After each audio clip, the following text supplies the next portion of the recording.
Good evening everyone. ఈ మళ్ళీ మీ మధ్యలోనికి దేవుని ఒక వాక్యంతో రావడం చాలా ఆనందకరంగా ఉంది. గత వారాల్లో మనము పరిశుద్ధాత్మ గురించినటువంటి కొన్ని సత్యాలు నేర్చుకుంటూ వచ్చాం. మొట్టమొదటిగా పరిశుద్ధాత్ముడు ఒక వ్యక్తి, శక్తి కాదు. ఆ పరిశుద్ధాత్ముడు మరియు దేవుడు అన్న విషయం గురించి చదివాము. తర్వాత ఆయన యొక్క పాత నిబంధన గ్రంథంలో, పాత నిబంధన కాలంలో ఆయన చేసినటువంటి పరిచర్య గురించి కూడా మనం అధ్యయనం చేశాం. ఈ రోజు కొత్త నిబంధనలో ఆయన చేసినటువంటి పరిచర్య గురించి మనం అధ్యయనం చేద్దాము. ఇది క్వైట్ ఎక్సైటింగ్ గా అనిపిస్తూ ఉంటది. చాలా మందికి ఉన్న క్వశ్చన్స్ అన్ని కొత్త నిబంధనలోనే ఉంటాయి. అదే విధంగా పోయినసారి ప్రవీణ్ లాస్ట్ లో అడిగినటువంటి ప్రశ్న కూడా ఈ రోజు మనం డిస్కస్ చేసుకుందాం. దాని గురించి కూడా కొత్త నిబంధనలో పరిశుద్ధాత్మ దేవుని యొక్క పరిచర్య గురించి అధ్యయనం చేద్దాం. కొత్త నిబంధనలో మొదట పరిశుద్ధాత్మ దేవుడు యేసుక్రీస్తు జీవితంలోనే పరిచర్య చేయడం అన్నది జరిగింది. సో మొదట యేసుక్రీస్తు జీవితంలో ఆయన యొక్క పరిచర్య చూసి, తర్వాత సంఘంలో ఆయన చేసినటువంటి పరిచర్య గురించి మనం బ్రీఫ్ గా డిస్కస్ చేసుకుందాం. తర్వాత రానున్న వారాల్లో పరిశుద్ధాత్మ దేవుడు ఇచ్చేటువంటి వరాల గురించి, పరిశుద్ధాత్మ దేవుడి నుండి వచ్చేటువంటి ఫలాల గురించి, పరిశుద్ధాత్మ దేవుడితో కలిసి ప్రస్తుతం సంఘంలో నడుస్తున్నటువంటి ప్రాక్టీసెస్ ఏవైతే ఉన్నాయో వాటి గురించి మాట్లాడుకుందాం. మరియు పరిశుద్ధాత్మ వరాల యొక్క స్వభావాన్ని, వాటి యొక్క పర్పస్ ని మనం డిస్కస్ చేసుకుందాం రానున్న వారాల్లో. ఈ రోజు అయితే మాత్రము పరిశుద్ధాత్మ దేవుడు యేసుక్రీస్తు జీవితంలో ఏ పరిచర్య చేశాడు, సంఘం అపొస్తలుల కార్యంలో మొదలైనటువంటి ఆది సంఘంలో ఏ విధంగా పరిచర్య చేశాడు అనే విషయాన్ని మనం చూద్దాం. మొట్టమొదటిగా యేసుక్రీస్తు జీవితం అయింది ఆయన బర్త్ నుండి. సో పరిశుద్ధాత్మ దేవుడు యేసుక్రీస్తు యొక్క బర్త్ లో, ఆయన యొక్క జననంలో చాలా ప్రాముఖ్యమైనటువంటి పాత్ర వహించాడు. మీ అందరికీ తెలిసే ఉంటుంది. యేసుక్రీస్తు ప్రభు కన్య అయినటువంటి మరియ ద్వారా జన్మించడం అన్నది జరిగింది. మత్తయి రాసిన సువార్త 1వ అధ్యాయము 18 నుండి 20లో మనం చూసినట్లయితే మనకు కనిపిస్తుంది యేసుక్రీస్తు జనన విధానం ఎట్లనగా, ఆయన తల్లి అయిన మరియా యోసేపునకు ప్రదానం చేయబడిన తరువాత వారేకము కాక మునుపు ఆమె పరిశుద్ధాత్మ వలన గర్భవతిగా ఉండెను. యేసుక్రీస్తు జన్మ అనేది పరిశుద్ధాత్మ ద్వారా జరిగింది. సో చాలా మంది అడుగుతూ ఉంటారు, క్వశ్చన్స్ రేజ్ చేస్తూ ఉంటారు. అసలు పురుష ప్రమేయం లేకుండా ఏ విధంగా జన్మ జరుగుతుంది, ఏ విధంగా ఒక వ్యక్తి జన్మించగలుగుతాడు అని. ఈ సృష్టి మొత్తానికి తన ఊపిరితో జీవాన్నిచ్చినటువంటి దేవుడు, ఇన్ఫాక్ట్ ఇలా పోయినసారి చూసాం, పరిశుద్ధాత్మనే దేవుడు ఆదాము యొక్క నాసికారంధ్రాల్లోనికి ఊదినట్లు ఈ సృష్టి మొత్తానికి తన శ్వాస ద్వారా, ఆత్మ ద్వారా జీవాన్ని ఇచ్చినటువంటి దేవుడు ఒక వ్యక్తిని ఒక కన్య అయినటువంటి కన్య ద్వారా తీసుకొని రాలేడా? కంపల్సరీ తీసుకొని రాగలుగుతాడు. ఓకే, ఈ సృష్టికే జీవాన్ని ఇచ్చిన వాడికి ఇది పెద్ద విషయమైనది ఏమీ కానే కాదు. సో ఇక్కడ మనం చూస్తుంటాం యేసుక్రీస్తు జన్మ పరిశుద్ధాత్మ వలన జరిగినట్లు కనిపిస్తుంది. పరిశుద్ధాత్మ దేవుడు ఇంకో వ్యక్తి, నూతన నిబంధనలో ఉన్నటువంటి ఇంకో వ్యక్తి జన్మలో కూడా చాలా ప్రాముఖ్యమైనటువంటి పాత్రను పోషించాడు. అది ఎవరంటే యోహాను. యేసుక్రీస్తు పరిశుద్ధాత్మ వలన జన్మించాడు. యోహాను పరిశుద్ధాత్మతో జన్మించాడు. ఈ లోకంలో ఎవరైనా కానీ పూర్తిగా పరిశుద్ధాత్మ బలముతో, పరిశుద్ధాత్మ ఇన్వెల్లింగ్ తో కానీ ఎవరైనా జన్మించారు ఈ లోకంలో మొట్టమొదట అంటే అది యోహాను. దాని గురించి మనకు లూకా రాసిన సువార్త 1 నుండి 2వ అధ్యాయాల్లో కనిపిస్తూ ఉంటుంది. పూర్తి ఆత్మతో నింపబడి యోహాను ఈ లోకంలోనికి తన తల్లి అయినటువంటి ఎలిజబెత్, తండ్రి అయిన జకరియా ద్వారా ఈ లోకంలోనికి రావడం అన్నది జరిగింది. కానీ యేసుక్రీస్తు ఆత్మతో నింపబడి రావడం కాదు, కానీ ఆత్మ ద్వారానే ఆయన జన్మించాడు అన్న విషయాన్ని మనం బైబిల్లో తెలుసుకోవచ్చు. సో ఈ 2 జననాల్లో పరిశుద్ధాత్మ దేవుడు చాలా ప్రాముఖ్యమైనటువంటి పాత్ర వహించాడు. తర్వాత పరిశుద్ధాత్మ దేవుడు యేసుక్రీస్తుని ఆయన సేవ చేయడానికి ముందు బలపరచడం అన్నది జరిగింది. అది ఎక్కడ కనిపిస్తుంది అంటే లూకా రాసిన సువార్త 3వ అధ్యాయంలో కానీ, మత్తయి రాసిన సువార్త 4వ అధ్యాయంలో కానీ ఆయన బాప్తిస్మం పొందినటువంటి సమయంలో పరిశుద్ధాత్మ దేవుడు ఆయన మీదకి రావడం అన్నది జరిగింది. నేను లూకాలో నుండి చదువుతున్నాను. ఏమని రాస్తుందంటే, ప్రజలందరూ బాప్తిస్మం పొందినప్పుడు యేసు కూడా బాప్తిస్మం పొంది ప్రార్థన చేయుచుండగా ఆకాశం తెరవబడి పరిశుద్ధాత్మ శరీరాకారముతో పావురం వలె ఆయన మీదికి దిగి వచ్చెను. అప్పుడు నీవు నా ప్రియ కుమారుడవు, నీ యందు నేను ఆనందించుచున్నానని ఒక శబ్దము ఆకాశం నుండి వచ్చెను.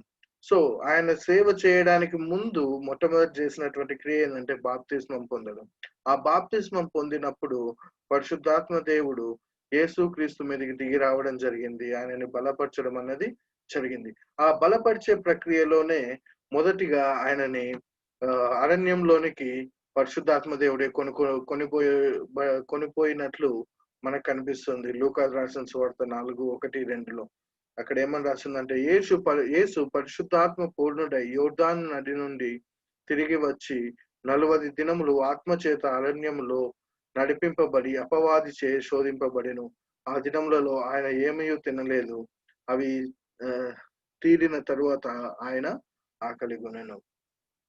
సో బాప్తిస్మం పొందిన తర్వాత యేసుక్రీస్తు ప్రభువుని అరణ్యంలోనికి తీసుకొని వెళ్ళింది పరిశుద్ధాత్మ దేవుడే. ఆయన నడిపించే అరణ్యంలోనికి తీసుకొని వెళ్ళాడు. అక్కడ 40 రోజులు ఆయన ఉపవాసం ఉండి ప్రార్థించాడు. అదే సమయంలో ఆయన శోధనల ద్వారా కూడా వెళ్ళడం జరిగింది. ఇది చూడంగానే కొన్ని క్వశ్చన్లు అడగవచ్చు. పరిశుద్ధాత్మ దేవుడు మనల్ని శోధనలో నుండి తీసుకొని వెళ్తాడా?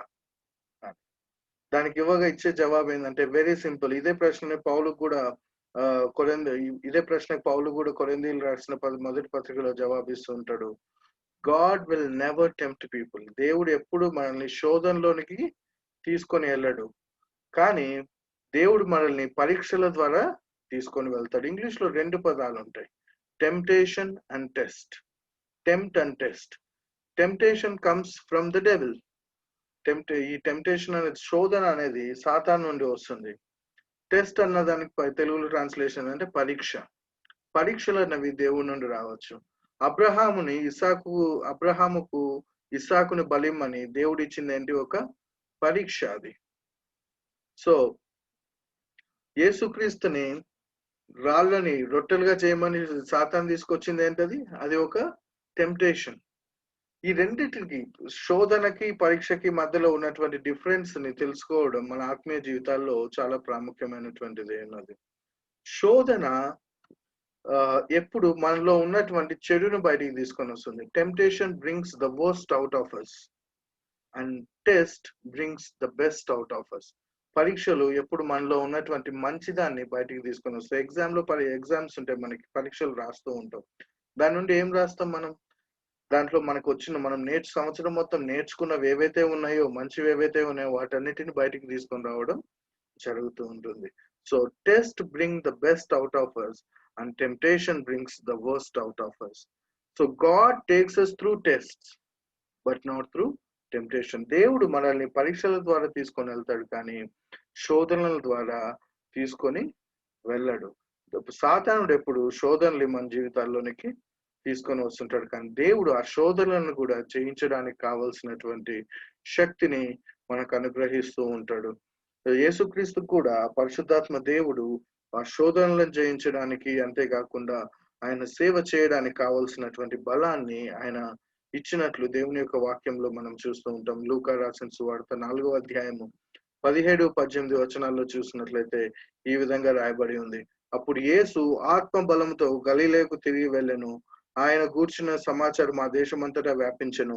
ప్రభువు ఆత్మ నా మీద ఉన్నది, బీదలకు సువార్త ప్రకటించుటకై ఆయన నన్ను అభిషేకించెను. చెరలోనున్న వారికి విడుదలను, గుడ్డి వారికి చూపును కలుగునని ప్రకటించుటకు, నలిగిన వారిని విడిపించుటకును ఆయన దేవుని యొక్క ఆత్మ ఆయనకి అనాయింటింగ్ చేసినట్లు మనం చూస్తూ ఉంటాము. యేసుక్రీస్తు యొక్క పోయినటువంటి ఈ శోధనల సమయంలో కూడా మనం చూస్తే దేవుని యొక్క వాక్యంలో ఏమని రాస్తుంటదంటే, then the spirit angels and spirit minister to him అని ఉంటుంది. ఆయనకి బలపరిచినట్లు దేవుని యొక్క ఆత్మ మరియు దేవదూతల గురించి రాయబడి ఉంటుంది. ఇక్కడ ఆయన మినిస్ట్రీ స్టార్ట్ చేసిన వెంటనే దేవుని యొక్క ఆత్మ ఆయన ఏ విధంగా బలపరిచింది? ఆయన యేసుక్రీస్తు ప్రభు యొక్క ఆత్మ నా మీద ఉన్నది, బీదలకు సువార్త ప్రకటించడానికి, అంటే ఆయన సువార్తను ప్రకటించడానికి, బోధించడానికి మరియు అనారోగ్యంలో ఉన్న వారిని స్వస్థపరచడానికి, కళ్ళు లేని వాళ్ళకి దృష్టిని కలగజేయడానికి, చెవులు లేని వాళ్ళకి వినికిడి దయచేయడానికి, పలు విధములైనటువంటి అద్భుత కార్యములు చేయడానికైతేనేమి, ఆయన బోధించడానికి కావలసినటువంటి బలాన్ని, శక్తిని పరిశుద్ధాత్మ దేవుడు యేసుక్రీస్తుకి ఇచ్చినట్లు మనం చూస్తూ ఉంటాము. ఇంతకుముందే నేను అన్నాను, ఎప్పుడైనా గాని బైబిల్‌లో దేవుడు కార్యం చేసే ప్రతి చోట ముగ్గురు కలిసి పనిచేస్తుంటారు. మనం నమ్మేటువంటి దేవుడు తండ్రి, కుమారుడు, పరిశుద్ధాత్మ దేవుడు. సృష్టిలో చూసినట్లయితే తండ్రి, కుమారుడు, పరిశుద్ధాత్మ ముగ్గురు కలిసి పనిచేస్తూ ఉంటారు. యేసుక్రీస్తు చేసినటువంటి సేవలో అయితేనేమి, ఆయన జననంలో అయితేనేమి, ప్రతి ఒక్క చోట తండ్రి, కుమారుడు, పరిశుద్ధాత్మ కలిసి పనిచేస్తూ ఉన్నారు. ఇప్పటికి కూడా పరిశుద్ధాత్మ దేవుడు చేసేటువంటి పరిచర్యలో కూడా తండ్రి, కుమారుడు, పరిశుద్ధాత్మ ముగ్గురు కలిసే ఎప్పుడు పనిచేస్తూ ఉంటారు. సో యేసుక్రీస్తు ఇక్కడ సేవ చేయడానికి వచ్చాడు. అందుకని తండ్రి, పరిశుద్ధాత్మలు వెనకాల కూర్చొని ఉండడం లేదు. చాలా సార్లు వింటూ ఉంటాం.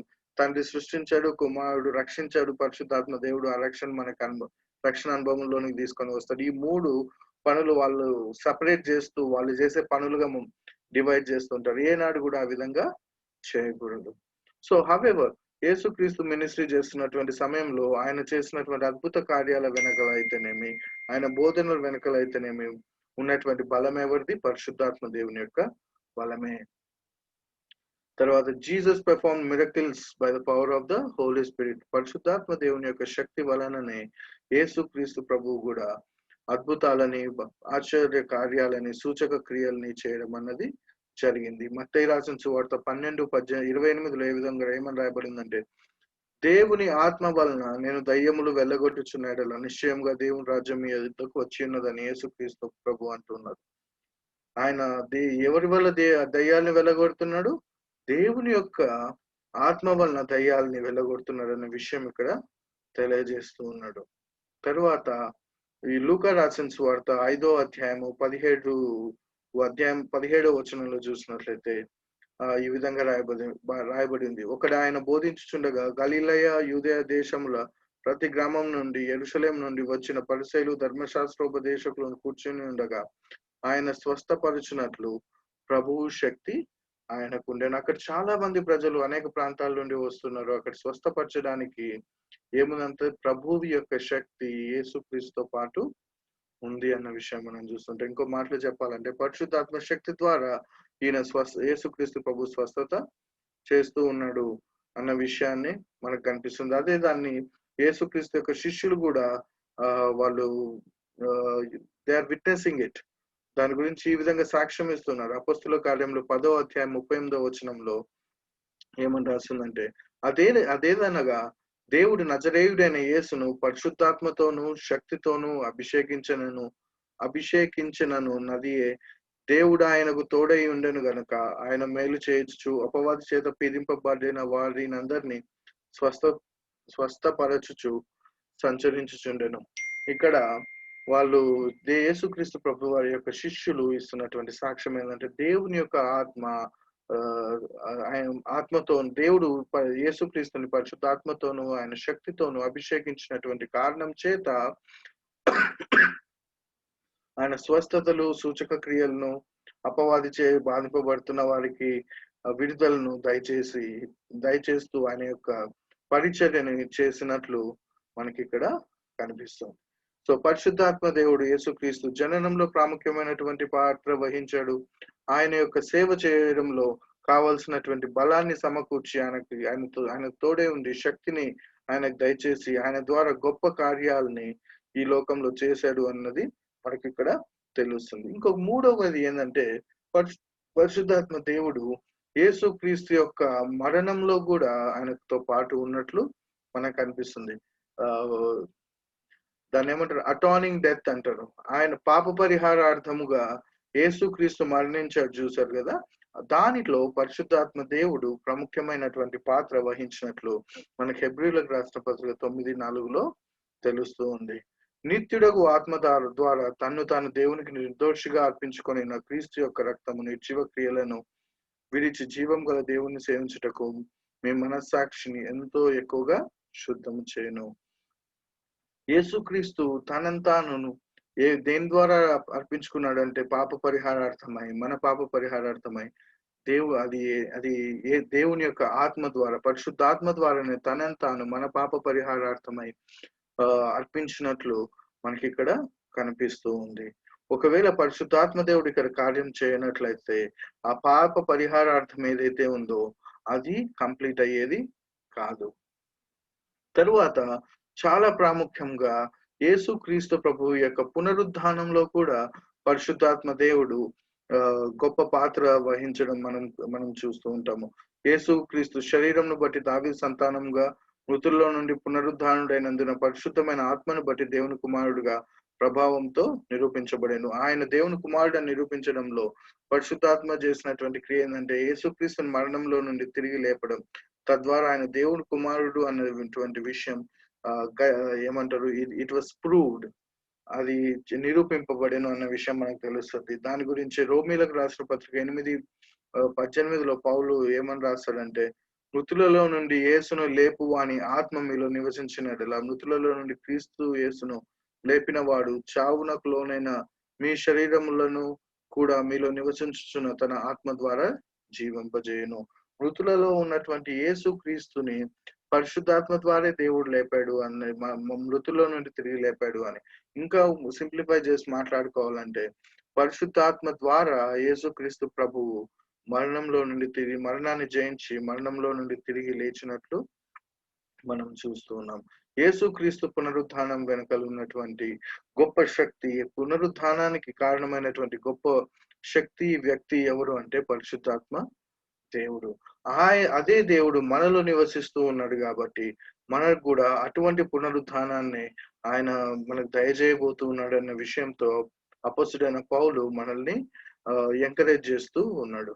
అంతేకాదు 1 పేతురు 3:18 చూసినట్లయితే ఇక్కడ ఏమని రాయబడిందంటే, ఆత్మ విషయంలో బ్రతికింపబడి పాపం విషయంలో ఒక్కసారి క్రీస్తు శ్రమపడాడు. ఈ తెలుగులో ట్రాన్స్లేషన్ ఈ ఒక్క వచనానికి మంచి లేదు, కానీ ఇంగ్లీష్ లో మంచిగా ఉంటుంది. ఇక్కడ ఏమని రాస్తుందంటే, for Christ also suffered once for sin, that just for the unjust, that he might bring us to God, being put to death in the flesh but made alive. Underline చేసుకోవాల్సిన పదం ఏంటంటే by the spirit. Jesus was made alive by the spirit. తెలుగులోకి వచ్చేసరికి ఆత్మ విషయంలో యేసుక్రీస్తు బ్రతికింపబడి ఉన్నాడు అన్నది అది అంత క్లియర్ గా కనిపించదు, కానీ ఇంగ్లీష్ లో ఉన్న ట్రాన్స్లేషన్ లో మనకి క్లియర్ గా చూడగలుగుతాం. దేవుని యొక్క ఆత్మ ద్వారానే ఆయన మరణాన్ని జయించి పునరుద్ధానుడయ్యాడు అన్న విషయం మనకి ఇక్కడ తెలుస్తాం. ఇది యేసుక్రీస్తు జీవితంలో పరిశుద్ధాత్మ దేవుడు చేసినటువంటి పరిచర్య. సంఘంలో ఆయన చేసినటువంటి పరిచర్య గురించి మనం కొంచెం చూసి తర్వాత నిన్న డిస్కస్ చేసిన ప్రశ్న గురించి ఇంకో కొన్ని విషయాల గురించి మనం మాట్లాడుకుందాం. నూతన నిబంధనలో పరిశుద్ధాత్మ దేవుడు సంఘంలో చేసినటువంటి క్రియల గురించి చూద్దాం. మొట్టమొదటి మనం తెలుసుకోవాల్సింది ఏంటంటే, పరిశుద్ధాత్మ దేవుడు ఒక వరంగా పాత నిబంధనలో ప్రవక్తల ద్వారా ప్రవచింపబడ్డాడు. అదే విధంగా యేసుక్రీస్తు కూడా మనకు ప్రామిస్ చేసినటువంటి ఒక వరంగా మన దగ్గరికి రావడం అన్నది జరిగింది. He came as a gift. యావేలుకు రాసిన గ్రంథములో, యావేలు ప్రవక్త రాసిన గ్రంథంలో 2వ అధ్యాయం 28వ వచనంలో ఏమనుంటుందంటే, తర్వాత నేను సర్వజనుల మీద నా ఆత్మను కృమ్మరింతును, మీ కుమారులను మీ కుమార్తెలను ప్రవచనములు చెప్పుదురు, మీ ముసలివారు కలలు కందురు, మీ యవ్వనస్తులు దర్శనములు చూతురు. అది ప్రవచనం ఏదైతే ఉందో అపొస్తలుల కార్యములు 2వ అధ్యాయంలో పెంతెకొస్తు దినాన పరిశుద్ధాత్మ దేవుడు యేసుక్రీస్తు ప్రభుల వారి శిష్యుల మీదకి దిగి వచ్చినప్పుడు అది పాక్షికంగా నెరవేరినట్లు మనము చూస్తూ ఉన్నాము. పరిశుద్ధాత్మ దేవుడు యావేలు ప్రవక్త ద్వారా మనకు ఇవ్వబడతాడు అని చెప్పేసి, ఒక బహుమానంగా ఇవ్వబడతాడు అనే ఒక ప్రవచనం ఉంది. దాని విషయమే యేసుక్రీస్తు కూడా మనకి మాట్లాడుతూ ఉన్నాడు. యేసుక్రీస్తు కూడా లూకా రాసిన సువార్త 24వ అధ్యాయం 49లో ఆయన మనకు వాగ్దానం చేస్తున్నాడు, ఇదిగో నా తండ్రి వాగ్దానం చేసినది మీ మీదికి పంపుచున్నాను. ఎవరు చేశారు వాగ్దానం? మొదట తండ్రి చేశాడు. ఆ వాగ్దానం మీ మీదికి పంపుచున్నాను, మీరు పైనుండి శక్తి పొందు వరకు పట్టణంలో నిలిచి ఉండు అని వారితో చెప్పాను. యేసుక్రీస్తు శిష్యులకి ఏం చెప్పారు? ఎందుకు వాళ్ళు ఇన్ని రోజులు యెరూషలేంలో ఆయన మరణం తర్వాత పెంతెకొస్తు దినం వరకు ఉన్నాడంటే, మీరు ఎక్కడికి వెళ్ళొద్దండి, పరిశుద్ధాత్మ దేవుడు వచ్చేంత వరకు అక్కడే వెయిట్ చేస్తూ ఉండమని యేసుక్రీస్తు ప్రభుల వారికి ఇచ్చినటువంటి ఇన్స్ట్రక్షన్స్ అనుగుణంగా వాళ్ళు అక్కడే ఉండడం జరిగింది. పరిశుద్ధాత్మను పొందుకొని తర్వాత ఆయన సేవ చేయడానికి ముందుకెళ్లారు. అపొస్తలుల కార్యంలో 1 అధ్యాయం 4-5 వచనాల్లో చూస్తూ ఉంటాం మనం. ఆయన వారిని కలుసుకొనగా ఇలాగూ ఆజ్ఞాపించెను, మీరు యెరూషలేము నుండి వెళ్ళక నా వలన వినిన తండ్రి యొక్క వాగ్దానం కొరకు కనిపెట్టుడి. యోహాను నీళ్లతో బాప్తిస్మము ఇచ్చెను, కానీ కొద్ది దినములలో మీరు పరిశుద్ధాత్మలో బాప్తిస్మము పొందెదరనెను. ఏమంటున్నాడు? మీరు ఎక్కడికి వెళ్ళొద్దు, యెరూషలేములో ఉండండి. నా తండ్రి మీకు ఏదైతే వాగ్దానం చేస్తున్నాడో, ఏ గిఫ్ట్ అయితే ప్రామిస్ చేశాడో ఆ గిఫ్ట్ మీ మీదకి వచ్చేంతవరకు మీరు యెరూషలేములో వెయిట్ చేయమని చెప్పేసి యేసుక్రీస్తు ప్రభు ఇక్కడ మాట్లాడుతున్నారు. సో పరిశుద్ధాత్మ దేవుడు పాత నిబంధనలో తండ్రి అయిన దేవుడు మనకిచ్చినటువంటి ఒక బహుమానంగాను, అదే యొక్క వాగ్దానాన్ని యేసుక్రీస్తు ప్రభు లూకా సువార్తలో మాట్లాడుతూ చెప్పినట్లు, అది అపొస్తలుల కార్యంలో నిరూపింపబడినట్లు, అది ఫుల్ఫిల్ అయినట్లు మనము చూస్తూ ఉన్నాం. ఇక్కడ ఒక్క విషయాన్ని మనం గుర్తుంచుకోవాలండి. Gift of the Holy Spirit and spiritual gifts both are different.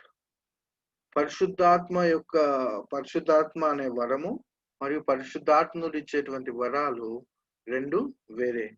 Gift of the Holy Spirit అంటే పరిశుద్ధాత్ముడే మనకు ఒక బహుమానంగా దేవుని నుండి రావడం. పెంతెకోస్తు దినాన సంఘము పరిశుద్ధాత్ముని పొందుకోవడం అన్నది జరిగింది మొట్టమొదటిసారి. సంఘంలో ఆయన యేసుక్రీస్తు శిష్యుల్లో వారి హృదయాల్లో నిలిచి ఉండేటట్లు పర్మనెంట్ ఇన్వెల్లింగ్ ఆయన మనలోనికి రావడం అన్నది జరిగింది. అది gift of the Holy Spirit, పరిశుద్ధాత్మ అనేటువంటి వరము. Gifts of the Holy Spirit are different. పరిశుద్ధాత్మ వరములు ప్లూరల్ గా అనిపిస్తుంటుంది, రెండింటికి ఇదే లాంగ్వేజ్ వాడుతుంటారు.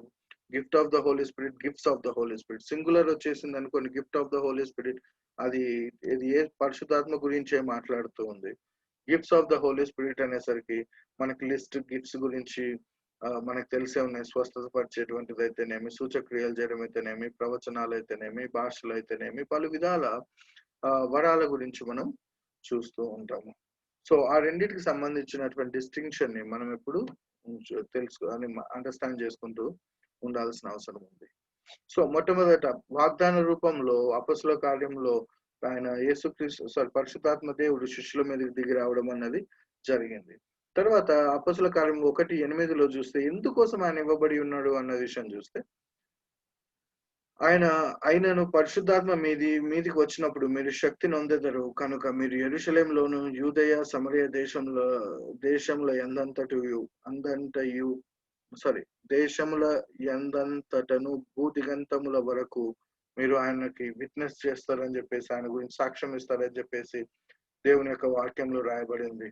When the Holy Spirit comes upon us, we will receive the power so that we may witness Jesus in front of the people. యేసుక్రీస్తు మన మీదకి పరిశుద్ధాత్మ దేవుడు వచ్చినప్పుడు వచ్చేది ఎందుకంటే మనల్ని బలపరచడానికి. The purpose of the Holy Spirit is to enable us to witness Christ.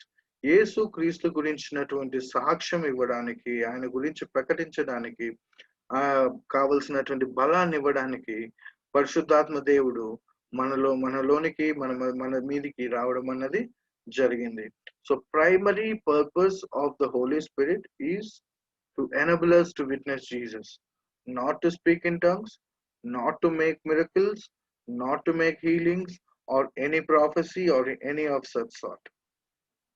ఏ వరాల్లో ఉన్నటువంటిది ఏది చేయడం కాదు, కానీ మొట్టమొదటిగా మనం గుర్తుంచుకోవాల్సింది పరిశుద్ధాత్ముడు మన మీదకి వచ్చినటువంటి పర్పస్ యేసుక్రీస్తు గురించి సాక్ష్యం ఇవ్వడం.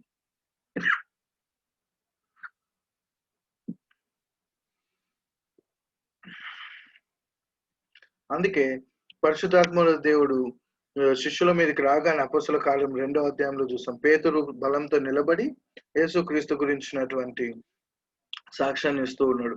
ఒక్కసారి గుర్తు తెచ్చుకోండి, గెత్సెమనే తోటలో యేసుక్రీస్తుని సోల్జర్స్, జూయిష్ సోల్జర్స్, వాళ్ళు ఏమైనా సోల్జర్స్ సిపాయిలు వచ్చేసి ఆయన అరెస్ట్ చేస్తున్నటువంటి సమయంలో అక్కడ నుండి శిష్యులు అందరు పారిపోవడం అన్నది జరిగింది. ఆ పారిపోయినటువంటి వాళ్ళలో పేతురు కూడా ఉన్నాడు. ఓకే, సో అంతేకాదు యేసుక్రీస్తు సులభ ఇవ్వడానికి తీసుకెళ్లే ట్రయల్స్ జరుగుతున్నటువంటి సమయంలో 3 సార్లు ఈవెన్ ఒక చిన్న పాప ముందు ఆయన యేసుక్రీస్తు ఎవరో నాకు తెలీదు అని చెప్పేసి బొంకినటువంటి సంఘటనలు పేతురు జీవితంలో ఉన్నాయి. ఆ విధంగా భయంతోనే జీవించినటువంటి వ్యక్తి పరిశుద్ధాత్మ ఆయన మీదకి రావడం ఆలస్యం. వెంటనే ఆయన ఏం చేశాడంటే నిలబడి యేసుక్రీస్తుని గూర్చినటువంటి సాక్ష్యాన్ని ఇస్తూ ఉన్నాడు. అక్కడ అయితే ఏ యూదుల అధికారులను బట్టి ఆయన భయపడి ఉన్నాడో ఆ యూదుల అధికారుల ముందే నిలబడి యేసుక్రీస్తుని గూర్చినటువంటి సాక్ష్యం ఇస్తూ ఉండడం మనం చూస్తూ ఉంటాం. అపోస్తలుల కార్యములు 4వ అధ్యాయంలో యోహానుని, పేతురుని వాళ్ళు అరెస్ట్ చేసి తీసుకొని వెళ్ళేసి ఇంక నువ్వు యేసుక్రీస్తు పేరు నామంలో బోధించడం మానేయ్ అని చెప్పినప్పుడు వాళ్ళు ఏమంటారంటే మేము ప్రజలకు భయపడాలా లేకుంటే దేవునికి భయపడాలా అని ప్రశ్న అడిగినటువంటి పరిస్థితులు మనం చూస్తూ ఉంటాం. వాళ్ళు ఏమంటారు మేము దేవుడికే భయపడతామని డిసైడ్ అయ్యారు. ఇంకో మాటలో చెప్పాలంటే మీదే అధికారం కలిగినటువంటి వాళ్ళైనా కానీ మేము మీకు ఎవరికి భయపడం కానీ ధైర్యంగా వాళ్ళు మాట్లాడినట్టు మనం చూస్తుంటాం. ఈ ధైర్యం అంతా ఎక్కడి నుండి వచ్చింది అంటే ఈ ధైర్యం అంతా పరిశుద్ధాత్ముడి వలన అపొస్తలులు శిష్యులు యేసుక్రీస్తు శిష్యులు పొందుకోవడం జరిగింది. ఆయనను కూర్చున్నటువంటి సాక్ష్యాన్ని ఈ లోకం ముందు వారు ప్రకటించడం జరిగింది. సో అదే విషయాన్ని అపొస్తలుల కార్యములు 4:31లో కూడా చూస్తూ ఉంటాం. Holy Spirit enabled the apostles to boldly witness or to be a bold witness for Christ. వారు ప్రార్థన చేయగానే వారు కూడి ఉన్న చోట కంపించినప్పుడు వారందరూ పరిశుద్ధాత్మతో నిండిన వారే దేవుని వాక్యంను ధైర్యముగా బోధించిరి. సో ఎప్పుడైతే దేవుని యొక్క ఆత్మ మన మీదకి వస్తుందో ధైర్యంగా ఆయన యొక్క వాక్యాన్ని మనం బోధిస్తూ ఉంటామో ఆయనకు సాక్షులుగా మనం ఉంటాం. మిగిలినవన్నీ సెకండరీ. ప్రైమరీలో గుర్తుంచుకోవాల్సింది దేవుని యొక్క ఆత్మ యేసుక్రీస్తు గూర్చినటువంటి సాక్ష్యాన్ని ఇవ్వడం కోసమని మనల్ని బలపరుస్తూ ఉంది.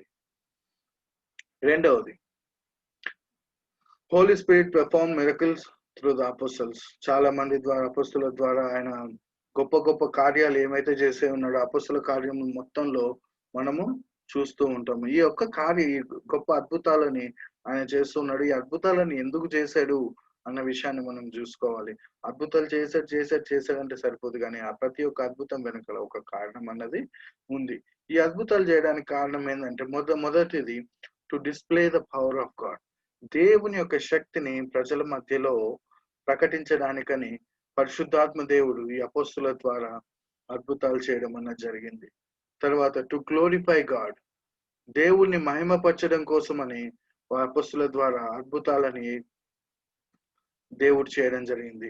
ఈ అపోస్తులని మహిమపరచడానికి కాదు కానీ దేవుని మహిమపరచడానికి. అందుకే మనం చూస్తున్నట్లయితే అపోస్తలులు అద్భుతాలు చేసినటువంటి సమయంలో మరియు వాళ్ళు బోధించిన తర్వాత ప్రజలు మారినటువంటి సమయంలో పరిశుద్ధాత్ముడు వాళ్ళ మీదకి వచ్చినటువంటి సమయంలో చూస్తే ఏమని రాసుంటుందంటే అక్కడ ఉన్న ప్రజలందరూ దేవుణ్ణి మహిమపరిచితిరి అని ఉంటది.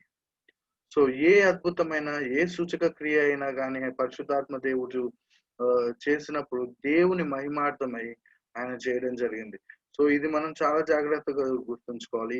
ఈ రోజుల్లో ఇప్పుడున్నటువంటి పరిస్థితుల్లో చూసినట్లయితే చాలా మంది అద్భుతాలని సూచక్రియలను చేస్తున్నారు. వెరీ గుడ్, చేయండి. కానీ దేవుని యొక్క మహిమార్థమే చేయవలసిన అవసరం ఉంటుంది. అంతేకాని దాన్ని పబ్లిసిటీ స్టంట్ గా వినియోగించడానికి మనకి ఎటువంటి హక్కులు లేవు. అది సరైనటువంటి పద్ధతి కాదు.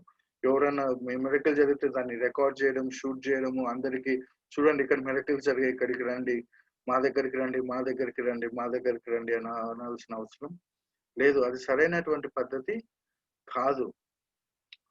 సో ఎప్పుడైనా కానీ ఏదో అద్భుతం జరిగినా కానీ ఏది స్వస్థత జరిగినా కానీ అది దేవుని మహిమార్థమే కానీ మనం ఇట్లా చెప్పుకోవడానికి గర్వపడడానికి ఏం లేదు. నేను అతని మీద చెయ్యి ఉంచి ప్రార్థన చేసినా అతనికి స్వస్థత జరిగిపోయింది. మనం సెల్ఫ్ డబ్బా కొట్టుకోవడానికి కాదు. ఈవెన్ మనం ఎవరితో ప్రార్థన చేసుకునేటువంటి పరిస్థితిలో ఉన్నట్లయితే మనం గుర్తుంచుకోవాల్సింది ఏంటంటే దేవుడు ఆయన ఆత్మ ద్వారా మనకి ఈ స్వస్థత కలిగిస్తాడు. ఆయన సేవకులు ప్రార్థన చేసినప్పుడు ఆయన స్వస్థత కంపల్సరీ కలిగజేస్తాడు. కానీ ఆయన స్వస్థత చేసింది ఏ సేవకుడు కాదు కానీ పరిశుద్ధాత్మ దేవుడే అన్నాడు. దాన్ని మనం గుర్తుంచుకోవాలి. సో ప్రార్థన చేయించుకునే వారిగా మనం దేవునికి మహిమనిచ్చేటువంటి వారిగా ఉండాలి. ప్రార్థన చేసేటువంటి వారిగా ఉన్నటువంటి మనము దేవునికి మహిమ ఇచ్చే వాళ్ళుగా ఉండాలి. అంతేగాని క్రెడిట్ ని దొంగలించేటువంటి వారిగా మనం ఉండకూడదు. ఆయన మహిమను మనం ఆయన యొక్క మహిమని మనం దొంగలించేటువంటి వారిగా ఉండకూడదు. తర్వాత పరిశుద్ధాత్మ దేవుడు ఈ మిరకిల్స్ అద్భుతాలు ఎందుకు చేశాడంటే to cause people to believe in God. దేవుని యందు విశ్వాసం ఉంచడం కోసం ప్రజలకు సహాయం చేయడానికి అద్భుత కార్యాలని పరిశుద్ధాత్ముడు చేసినట్లు మనం చూస్తూ ఉంటాం. దానికి ఎగ్జాంపుల్ చూడాలంటే అపొస్తలుల కార్యములు 3వ అధ్యాయంలో 1-9 వరకు చాలా క్లియర్ ఎగ్జాంపుల్ ఉంటుంది.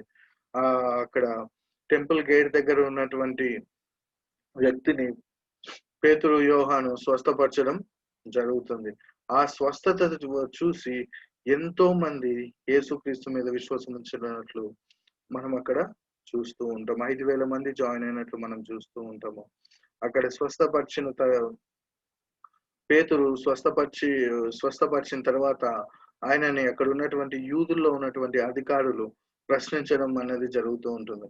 కానీ వాళ్ళు ఏం చేయలేకపోయారు ఈ పేతుర్ని, యోహాన్ని. ఎందుకంటే అక్కడ ఒక స్వస్థత అన్నది జరిగింది. ఒక సూచక క్రియలు జరిగినాయి కాబట్టి వాళ్ళు ఆయన్ని ఏం చేయలేకపోయారు. సో బేసిక్లీ ఈ సూచక క్రియల వలన ఆ రోజుల్లో ప్రజలు యేసుక్రీస్తు మీద విశ్వాసం ఉంచి యేసుక్రీస్తు దగ్గరికి రావడం అన్నది జరిగింది. My dear brothers and sisters, ఈ రోజు ఉన్న రోజుల్లో మనం గుర్తుంచుకోవాల్సింది ఏంటంటే ఏ సూచక క్రియలైనా ఉండండి, గొప్ప టీచింగ్ అయినా ఉండండి, ఏదైనా కానీ మనం అల్టిమేట్ గా దేవుని వద్దకు వెళ్లే వారిగా ఉండాలి కానీ ఏ మనుషుల దగ్గరికి వెళ్లే వారిగా ఉండకూడదు. మనం ఒకవేళ బోధించేటువంటి పరిస్థితుల్లో ఉండి స్వస్థతలు మన ద్వారా దేవుడు చేస్తున్నటువంటి పరిస్థితుల్లో ఉంటే ప్రజల్ని మన వైపు లాక్కునేటువంటి వాళ్ళు మన ఫాలోవర్స్ చేసుకోవడం కాదు, కానీ వారందరినీ యేసుక్రీస్తు వైపు డైరెక్ట్ చేసేటువంటి వారిగా ఉండాల్సిన బాధ్యత దేవుని సేవకులుగా మన మీద ఎంతో ఉంది. దాన్ని మనం ఎల్లప్పుడూ గుర్తుంచుకోవాలి, ఎప్పుడు మరవకూడదు. తర్వాత పరిశుద్ధాత్మ దేవుడు సంఘంలో ప్యూరిఫికేషన్ తీసుకొని వచ్చినట్లు కూడా మనం చూస్తుంటాం. సంఘాన్ని పవిత్రపరచడం కూడా మనం చూస్తుంటాం. అపొస్తలుల కార్యంలో 5వ అధ్యాయంలో 1 నుండి చదివినట్లయితే మీకు అనన్య సఫీరా గురించి బాగా తెలిసే ఉంటుంది. వాళ్ళు పరిశుద్ధాత్మ ముందు అబద్ధం చెప్పడం అయితేనేమి, వాళ్ళు ఆ రోజుల్లో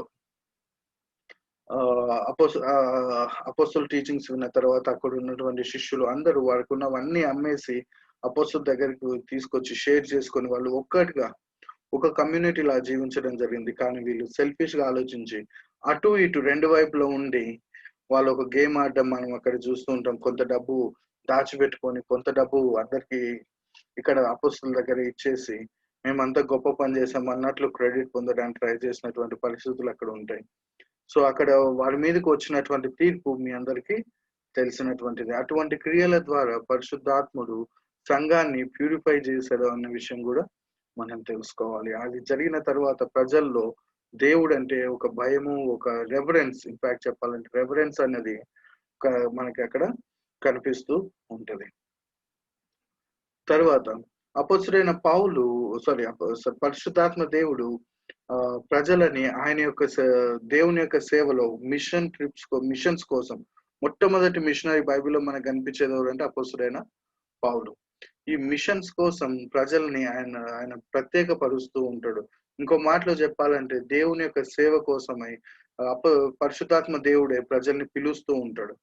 అలా పిలువబడి ప్రజల్ని అట్లా సెటపార్ట్ చేయబడినటువంటి వ్యక్తుల్లో మనము పౌలు మరియు బర్నబాసులని మనం చూస్తూ ఉంటాం. అపొస్తలుల కార్యములు 13వ అధ్యాయము 1 నుండి 5 వరకు చూసినట్లయితే పౌలుని, బర్నబాసుని అన్యజనుల మధ్యలో యేసుక్రీస్తు యొక్క సువార్తను ప్రకటించడానికని అంతియోక సంఘంలో నుండి పరిశుద్ధాత్మ దేవుడు వాళ్ళిద్దరిని ఎంపిక చేసుకోవడం అనేది జరిగింది. వారిని ఆ మిషన్ కోసం, ఆ యొక్క సేవ కోసం వారిని పంపించడం కూడా జరిగింది.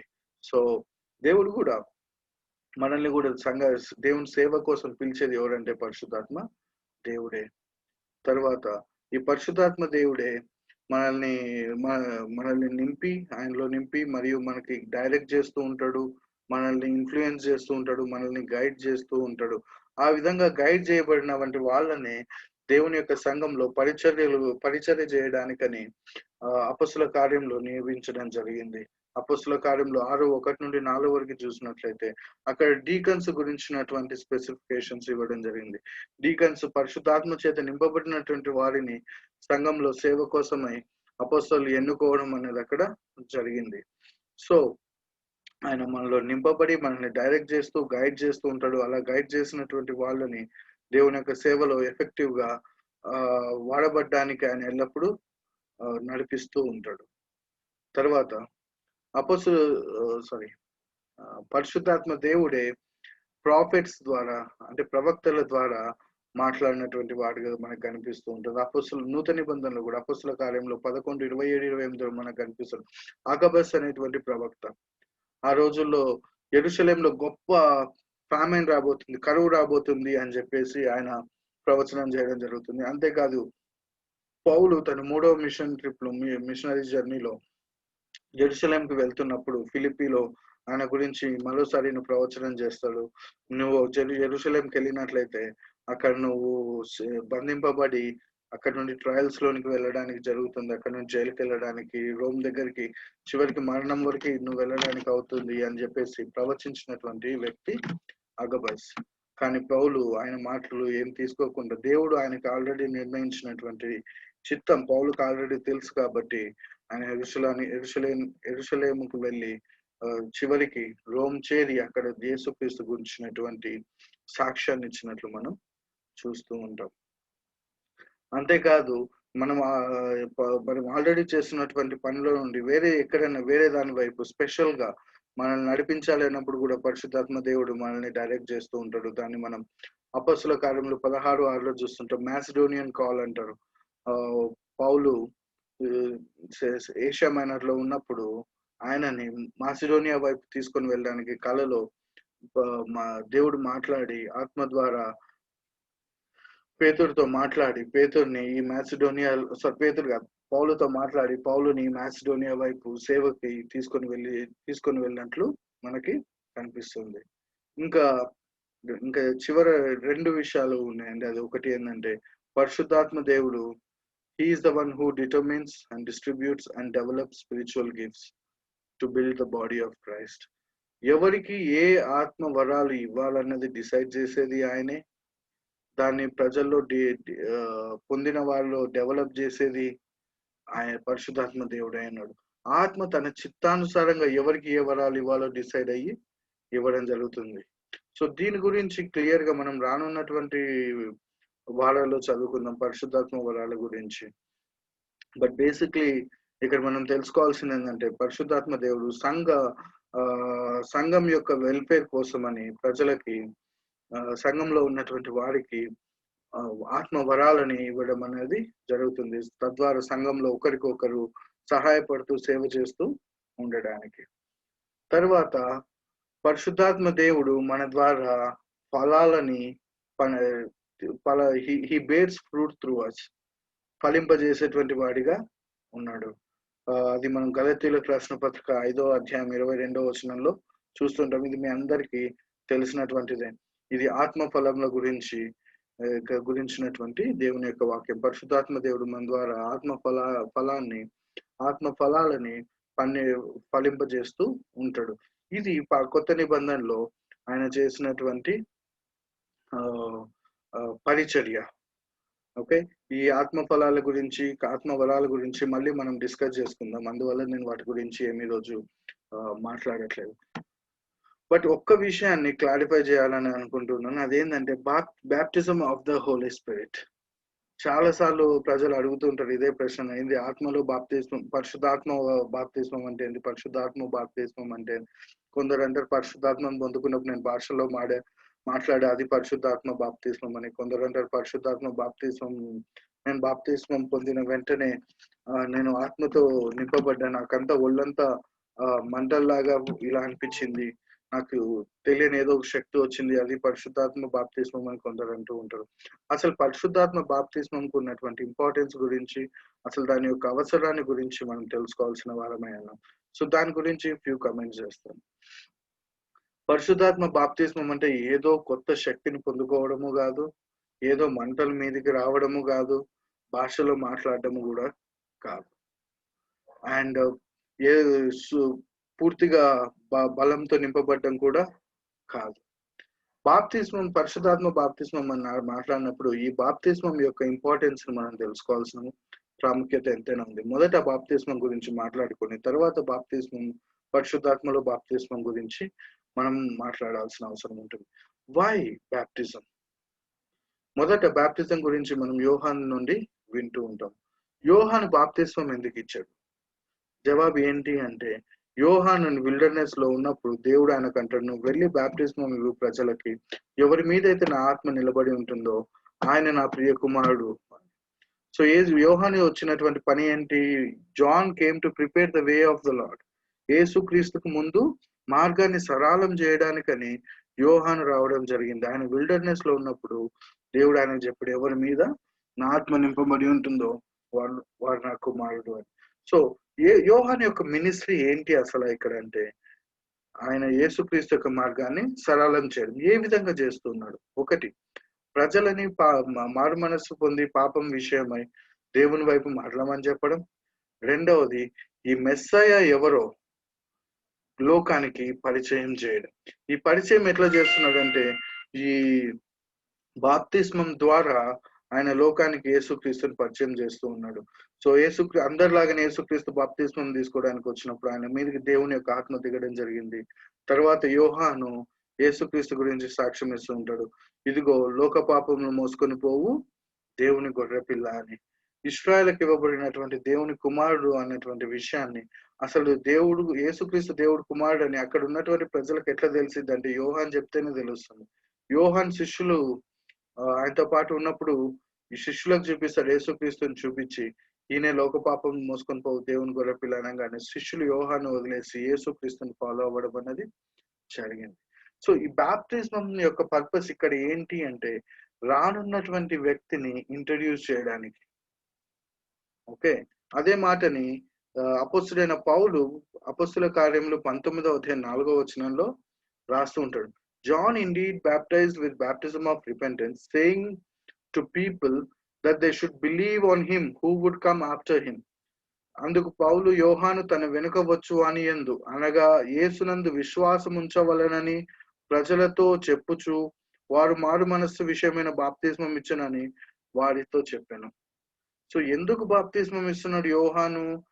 ఆయన తర్వాత రానున్న వాడు ఎవరైతే ఉన్నారో ఆయన యందు విశ్వాసం ఉంచమని, ఆయన ఎవరు అని ప్రజలకు తెలియజేయడం కోసం అని ఆయన బాప్తిస్మం ఇస్తూ ఉండడం అన్నది జరిగింది. సో దాని తర్వాత శిష్యులు, యేసుక్రీస్తు శిష్యులు బాప్తిస్మం ఇవ్వడం మొదలు పెట్టారు. అపోస్తుల కార్యంలో చూసినట్లయితే చాలా చోట్ల యేసుక్రీస్తు శిష్యులు బాప్తిస్మం ఇవ్వడం జరుగుతుంది. యేసుక్రీస్తు ఈ బాప్తిస్మాన్ని ఒక ఎగ్జాంపుల్ గా తీసుకొని శిష్యులకు చెప్తుంటారు, John baptize with water but I will baptize you with the Holy Spirit. అప్పటిదాకా హోలీ స్పిరిట్ ఎవరు ఏంటి అన్న విషయం ఎవరికి సరిగా తెలియదు. ఈ బాప్టిజం వచ్చిన తర్వాతే మొదటిసారి వాళ్ళు పరిశుద్ధాత్మని అనుభవించడం జరిగింది. పరిశుద్ధాత్ముడు ఉన్నాడన్న విషయాన్ని, ఆయన ప్రజల్లోనికి మనలోనికి వచ్చి నివసిస్తున్నాడన్న విషయాన్ని తెలిసింది అన్ని ఎప్పుడు అంటే ఆ పెంతెకోస్తు దినం నుండి. ఓకే, సో ఇక్కడ అగైన్ యేసుక్రీస్తు అంటున్నాడు, యోహాను నీటి వల్ల బాప్తిస్మం ఇచ్చాడు, నేనైతే పరిశుద్ధాత్మ వలన బాప్తిస్మం, మీరైతే పరిశుద్ధాత్మ ద్వారా బాప్తిస్మం పొందుతారని మాట్లాడుతున్నాడు. సో ఇక్కడ ఈ బాప్టిజం అనేది మళ్ళీ పరిశుద్ధాత్మని ఇంట్రడ్యూస్ చేయడానికని వినియోగించినటువంటి ఒక ప్రాక్టీస్. దాన్ని మనం చూసినట్లయితే అపోస్తుల కార్యంలో 2:38లో కానీ ఇక్కడ ఇది పేతురు వీళ్ళందరి మీదకి పరిశుద్ధాత్మ దిగి వచ్చిన వెంటనే వాళ్ళు ఏమర్థం చేసుకున్నారంటే, మీరు రిపెంట్ అయ్యి బాప్టిజం పొందినట్లయితే పరిశుద్ధాత్మ దేవుడు మీ మీదకి వస్తాడు అని చెప్పేసి వాళ్ళు అర్థం చేసుకొని పరిశుద్ధాత్మను పొందుకోవడానికి బాప్తిస్మం పొందండి అని వాళ్ళు టీచ్ చేయడం మొదలు పెట్టారు. అది అపోస్తుల కాలంలో 2:38లో రాయబడి ఉంటుంది. Repent and be baptize in the name of Jesus Christ so that you may receive the gift of the Holy Spirit. So again ఇక్కడ ఏం జరుగుతుంది? Introduction of the Holy Spirit. అంతేకాదు అపోస్తుల కార్యంలో 8:12లో కూడా అక్కడ ఉన్నటువంటి ప్రజలు యేసుక్రీస్తు ఎవరో తెలియని వాళ్ళకి బాప్తిస్మం ద్వారా యేసుక్రీస్తు ఎవరో పరిచయం చేస్తున్నారు. యేసుక్రీస్తు గురించి విన్న వారికి ఈ బాప్తిస్మం ద్వారా పరిశుద్ధాత్మను పరిచయం చేయడం అన్నది జరిగింది. అది అపోస్తుల కార్యంలో 8:12లో కనిపిస్తుంది. అపోస్తుల కార్యంలో 8:16లో కూడా మనం చూసినట్లయితే ఆ ఆ వాళ్ళు అపోస్తలులు ప్రజల్ని యేసుక్రీస్తు నామంలో మాత్రమే బాప్తిస్మం చేస్తూ ఉండడం చూస్తూ ఉంటాం. పరిశుద్ధాత్మ నామంలో మత్తయి సువార్తలు రాస్తుంది. యేసుక్రీస్తు ఏమన్నాడు? తండ్రి యొక్కయు కుమారుని యొక్కయు పరిశుద్ధాత్మ నామంలో బాప్తిస్మం ఇమ్మని. కానీ అక్కడ ఉన్నటువంటి శిష్యులకి ఆ పూర్తి తండ్రి, కుమారుడు, పరిశుద్ధాత్మ అనేటువంటి పిక్చర్ ఇంకా అర్థం అవ్వలేదు. Over a period of time కొన్ని రోజుల్లో వాళ్ళ అపొస్తల కార్యంలో ఉన్నటువంటి దాన్ని క్లియర్ గా చూస్తే మనకు తెలుస్తుంది. Over a period of time they learn that. So యేసుక్రీస్తు నామంలో మాత్రమే వాళ్ళు బాప్తిస్మం ఇవ్వడం మొదలు పెట్టారు ఆ రోజుల్లో. సో యేసుక్రీస్తు నామంలో బాప్తిస్మం ఇచ్చినప్పుడు పరిశుద్ధాత్మ దేవుడు వాళ్ళ మీదకి రావడం అన్నది జరుగుతూ ఉంది. సో అది ఒక ఫినామినా లాగా వాళ్ళు చూసారు. సో ఈ బాప్తిస్మం ద్వారా పరిశుద్ధాత్మని ఇంట్రడక్షన్ కి మనం చూస్తూ ఉంటాం. అదే దాన్ని అపొస్తలుల కాలంలో 19వ అధ్యాయంలో కూడా మనం అదే చూస్తాం. పౌలు పరిశుద్ధాత్మని ఇంట్రడ్యూస్ చేస్తూ పరిశుద్ధాత్మలో బాప్తిస్మం గురించి మాట్లాడుతూ ఉన్నాడు. సో యాక్చువల్లీ దీని గురించి మీకు అందరికి ఇంట్రెస్ట్ ఉన్నట్లయితే మేబీ ఒకరోజు సపరేట్ గా I will speak about baptism in the Holy Spirit. దీని గురించి కావాల్సినటువంటి స్క్రిప్చర్స్, దాన్ని ఇంటర్ప్రెట్ చేయాల్సినటువంటి విధానాన్ని వాటన్నిటిని చూపిస్తాను. సో బేసిక్లీ దిస్ ఇస్ మనం నేర్చుకోవాల్సింది ఏంటి అంటే పరిశుద్ధాత్మ బాప్టిజం అన్నది ఏదో శక్తితో దేంతో నింపబడ్డం కాదు, కానీ అపొస్తలుల కార్యంలో సువార్తలో యేసుక్రీస్తుని ఇంట్రడ్యూస్ చేయడానికి యోహాను నీటి బాప్తిస్మం ఇవ్వడం జరిగింది. పరిశుద్ధాత్మ దేవుణ్ణి ఇంట్రడ్యూస్ చేయడానికి యేసుక్రీస్తు బాప్తిస్మం గురించి, పరిశుద్ధాత్మ బాప్తిస్మం గురించి మాట్లాడడం జరిగింది. దాని గురించినటువంటి అండర్స్టాండింగ్ లో వాళ్ళకి స్టెప్స్ ఇక్కడ అక్కడ స్టెప్ బై స్టెప్ నేర్చుకుంటూ వాళ్ళు వెళ్ళినటువంటి ఇది మనం బైబిల్లో అపొస్తలుల కార్యం మొత్తంలో మనం చూడడం జరుగుతూ ఉంటుంది. క్లియర్ అండర్స్టాండింగ్ వాళ్ళకి అపొస్తలుల కార్యం ఎండింగ్ లోనే తెలుస్తూ ఉంటుంది. అందుకే అపొస్తలుల కాలంలో మనం చదివినప్పుడు ఎక్కడ వాళ్ళు తండ్రి, కుమారుడు, పరిశుద్ధాత్మ ఏకనామంలో బాప్తిస్మం ఇచ్చినట్లు మనకి కనిపించవు. దాని మీద బేస్ చేసుకొని ఎన్నో రాంగ్ టీచింగ్స్ కూడా ఈ లోకంలోనికి వస్తూ ఉన్నాయి. మీ అందరికీ తెలిసే ఉన్నాయి. So what we will do is ఒకరోజు వీటి గురించి ఈ జర్నీ ఏ విధంగా జరిగింది అన్న విషయాన్ని మనం ఎక్స్ప్లెయిన్ చేద్దాం. బట్ ఈ రోజుకైతే what I want you to take from this is baptism in the Holy Spirit is not about some supernatural power. Baptism in the Holy Spirit, it is about recognizing the Holy Spirit. Number one, recognizing Jesus Christ and identifying ourselves in Jesus Christ. మనల్ని మనం యేసుక్రీస్తులో గుర్తించడం కోసం, యేసుక్రీస్తుని విశ్వసించడం, ఆయనని నమ్మడం కోసం, మరియు పరిశుద్ధాత్మ దేవుని నమ్మడం కోసం ఈ బాప్తిస్మం ఇన్ ద హోలీ స్పిరిట్ అన్న దాని గురించి మనకు అపొస్తలుల కార్యంలో రెఫరెన్సెస్ కనిపిస్తూ ఉన్నాయి. Baptism in the Holy Spirit is about introducing Jesus, Holy Spirit and God to the people basically. Okay, తర్వాత మీరు ఇంతకుముందు అడిగినటువంటి ప్రశ్న, పరిశుద్ధాత్మ దేవుడు మనల్ని విడిచి వెళ్ళిపోతాడా? Does the Holy Spirit leave a believer? జవాబు ఏంటంటే నో. ఎన్నటికీ ఏ పరిశుద్ధాత్మ దేవుడు మనల్ని విడిచి వెళ్ళేటువంటి వాడుగా ఉండడు, ఎప్పటికీ విడిచి వెళ్ళడు. ఎందుకనగా ఆయన దేవుని చేత ప్రామిస్ చేయబడి మనకి ఇవ్వబడినటువంటి ఒక గిఫ్ట్. యోహాను సువార్త 14:16లో ఉంటుంది. యేసుక్రీస్తు అంటే నేను తండ్రిని వేడుకొందును మీ యొద్ద ఎల్లప్పుడూ నుండుటకై. ఎల్లప్పుడు అంటే ఎల్లప్పుడు ఉండుటకై ఆయన ఒక వేరొక ఆదరణకర్తను అనగా సత్యస్వరూపియగు ఆత్మను మీకు అనుగ్రహించును.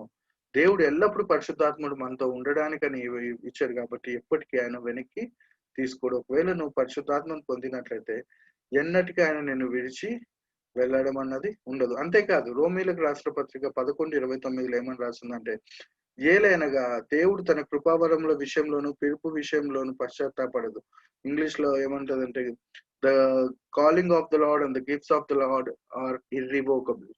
ఒకసారి దేవుడు ఇచ్చాడు అంటే దాన్ని వెనక్కి తీసేసుకోడు. ఒకసారి దేవుడు నిన్ను పిలిచాడు అంటే ఆయన సేవకి, ఓకే నువ్వు ఇంకా నా సేవకు అవసరం లేదని పక్కకు తోసేయడు ఆయన. ఎప్పుడు ఆయన కంటిన్యూగా మనం ఎంతవరకు మనలో లైఫ్ ఉంటుంది అప్పటి వరకు ఆయన సేవలో కొనసాగేలా ఆయన వినియోగించుకుంటాడు మనల్ని.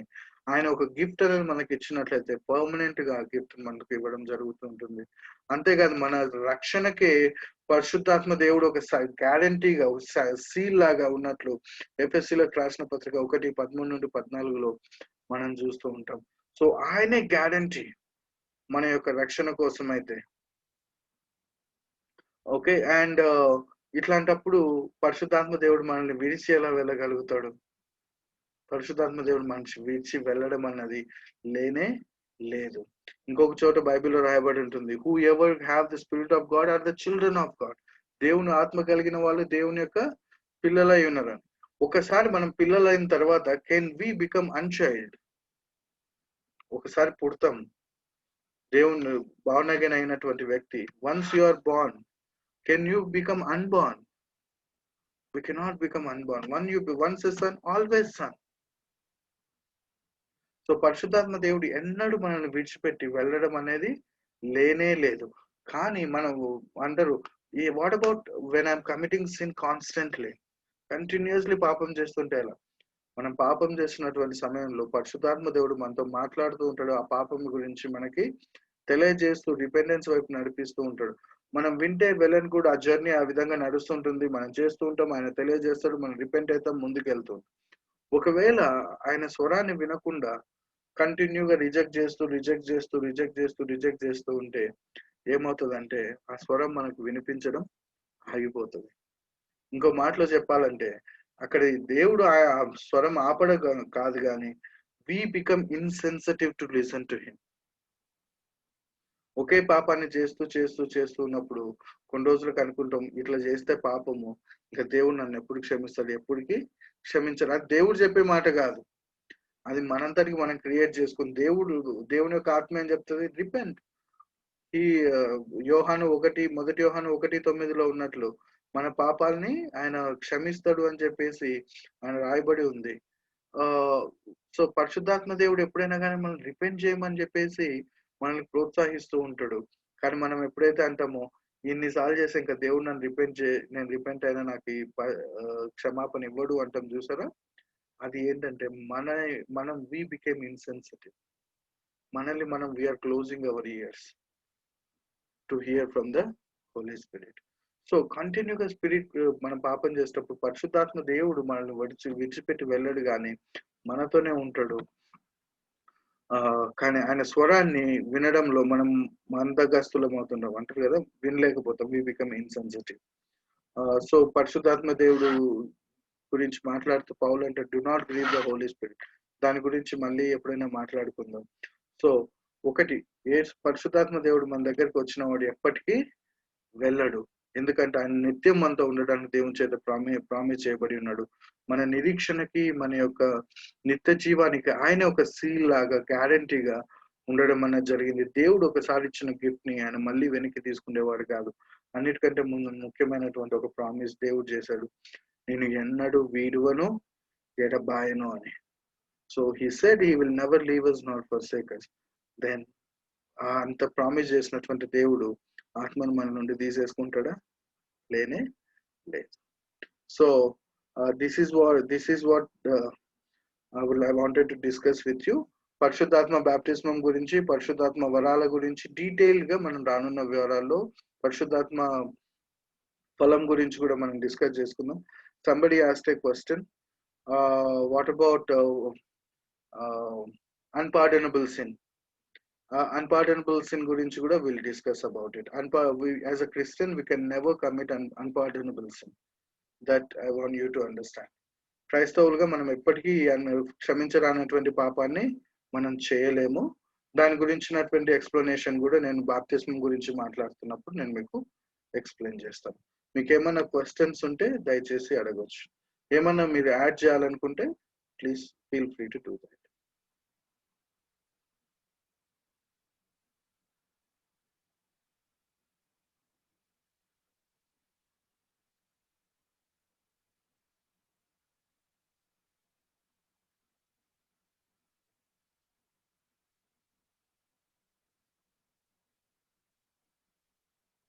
మీరు ఏమైనా యాడ్ చేయాలనుకున్న క్వశ్చన్స్ ఉన్నా feel free to ask.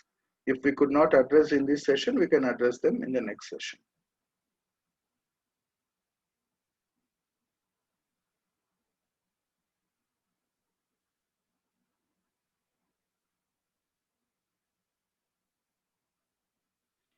So if you don't have any questions or comments to make,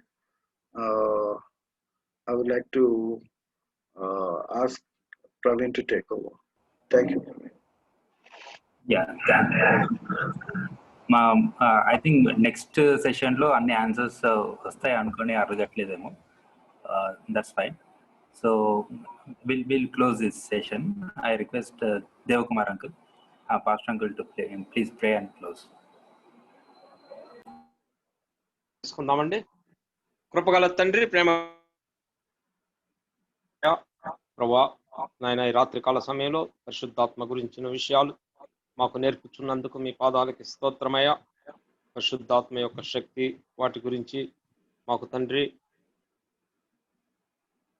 Praveen గారి ద్వారా మాకు తెలియపరచుచున్నందుకు స్తోత్రం.